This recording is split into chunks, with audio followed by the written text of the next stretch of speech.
নমস্কার বন্ধুরা, ডলি রন্ধনশালায় সবাইকে স্বাগত। আর আজকে তোমাদের সাথে শেয়ার করব রান্নার সম্পূর্ণ ভিন্ন পদ্ধতিতে চিংড়ি মাছের একটা দারুণ রেসিপি। আর এই রান্নার জন্য আমি নিয়েছি 3টে মাঝারি সাইজের বেগুন।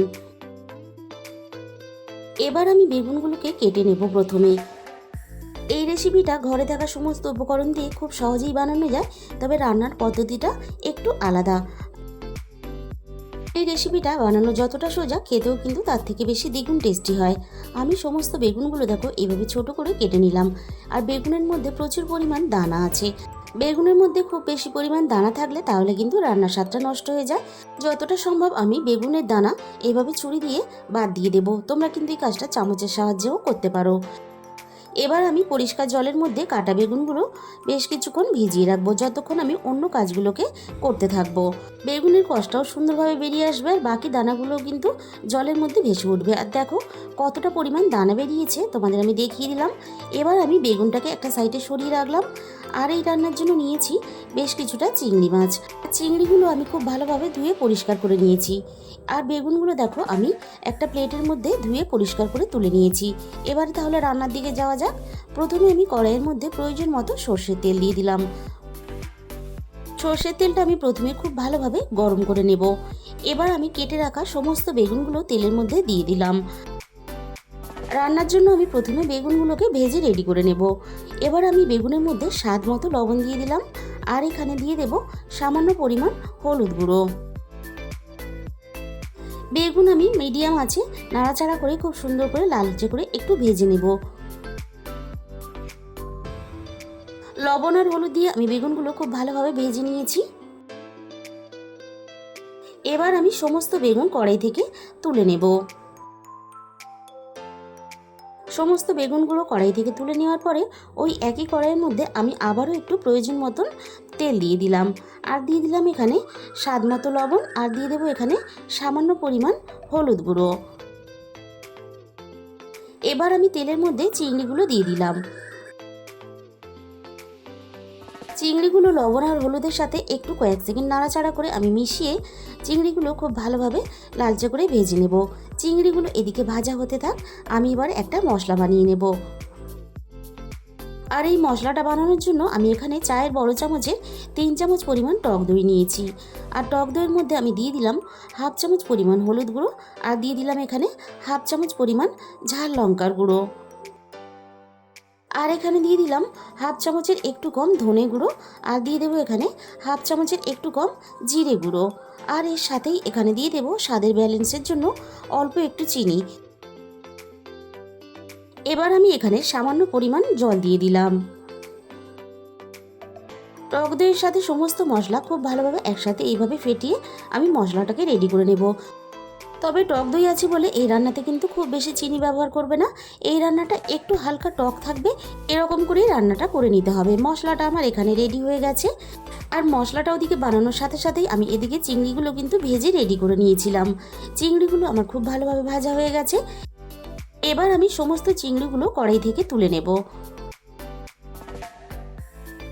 সমস্ত ভাজা চিংড়িগুলো আমি কড়াই থেকে তুলে নেওয়ার পরে ওই একই কড়াইয়ের মধ্যে আমি আবারও প্রয়োজন মতন বেশ খানিকটা তেল দিয়ে দিলাম। এই রান্নাতে একটু তেলের পরিমাণটা বেশি দিলে তাহলে খেতে ভালো লাগবে।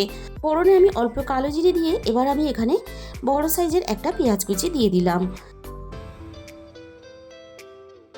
এবার আমি ফোড়নের সাথে পেঁয়াজ কুচিটা হালকা নাড়াচাড়া করে ভেজে নেব। আর এই সময় গ্যাসের ফ্লেমটা অবশ্যই একটু লোতে দিয়ে রাখবে, তা না হলে কিন্তু পেঁয়াজটা অনেকটা বেশি মুচমুচে হয়ে শক্ত হয়ে যাবে। পেঁয়াজটা একটু এখানে আমি লালচে করে নরম করে ভেজে নেব। এবার আমি এখানে দিয়ে দিলাম 3টে চেরা কাঁচা পাকা কাঁচা লঙ্কা। আর কাঁচা লঙ্কাটা একটু পেঁয়াজের সাথে নাড়াচাড়া করে ভেজে নিলে তাহলে কাঁচা লঙ্কার সুন্দর একটা ফ্লেভার রান্নার সাথে মিশে যায়। দিয়ে দিলাম এখানে স্বাদ মতো লবণ। লবণ দিয়ে আমি আরও একটু পেঁয়াজ আর কাঁচা লঙ্কা নাড়াচাড়া করে ভেজে নিলাম। পেঁয়াজটা আমি এখানে দেখো এরকম লালচে করে আর এরকম নরম করে ভেজে নিলাম। আগে থেকে যে মশলাটা আমরা রেডি করে রেখেছিলাম সেই মশলাটা আমি এখানে দিয়ে দিলাম।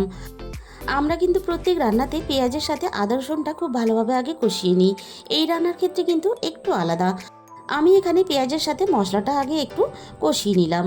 এবার আমি এখানে প্রয়োজন মতো আদা ও রসুন বাটা দিয়ে দিলাম। আদা রসুন বাটাটা আমি মশলার সাথে আবারও একটু নাড়াচাড়া করে খুব ভালোভাবে কষিয়ে নেব। আর এই রান্নাতে কিন্তু আগে মশলাটা কষিয়ে তারপরে এইভাবে আদা রসুনটাকে দিয়ে কষিয়ে নিতে হবে। আমি পেঁয়াজের সাথে সমস্ত আদা রসুন মশলা খুব ভালোভাবে কষিয়ে নিয়ে এবার আমি এখানে ভেজে রাখা চিংড়িটা দিয়ে দিলাম। আর তোমরা হয়তো ভাবছো রান্নাটা দেখে এর স্বাদটা কেমন হবে। তোমরা যখন এইভাবে এই পদ্ধতিতে রান্নাটা করে খেয়ে দেখবে তখন তোমরা বুঝতে পারবে এই রান্নার স্বাদটা কতটা আলাদা হয় আর কতটা টেস্টি হয়। সব কিছু খুব ভালোভাবে একসাথে কষিয়ে নিয়ে আমি মশলার বাটি দেওয়া অল্প পরিমাণ জল দিয়ে দিলাম। আবারও আমি এখানে প্রায় মিনিট দুয়েকের মতন নাড়াচাড়া করে কষিয়ে নিলাম। আর দেখো মশলা থেকে কতটা সুন্দরভাবে তেল ছাড়তে শুরু করে দিয়েছে। এবার আমি এখানে আবারও ওই একই বাটির 1 বাটি পরিমাণ জল দিয়ে দিলাম। এই রান্নাটা কিন্তু একটু মাখা মাখা গ্রেভিটা হবে। সব কিছু মশলার সাথে একসাথে মিশিয়ে দিয়ে চিংড়িটা সিদ্ধ হয়ে নরম হতে দেবো।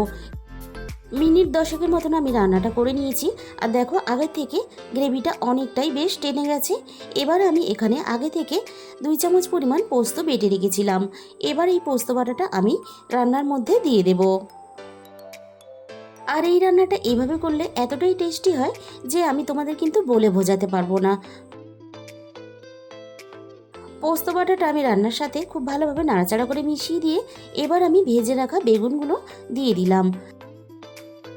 আর যেহেতু আগে থেকেই বেগুনগুলো খুব ভালোভাবে ভাজা আছে তাই বেগুনগুলো কিন্তু খুব বেশিক্ষণ সিদ্ধ হতে সময় লাগবে না। আমি সমস্ত মশলার সাথে বেগুনগুলো আবারও নাড়াচাড়া করে মিশিয়ে দিয়ে আমি এখানে মিনিট 5 জন্য ঢাকা দিয়ে দিলাম। 5 মিনিট পরে আমি ঢাকা খুলে দেখে নেব।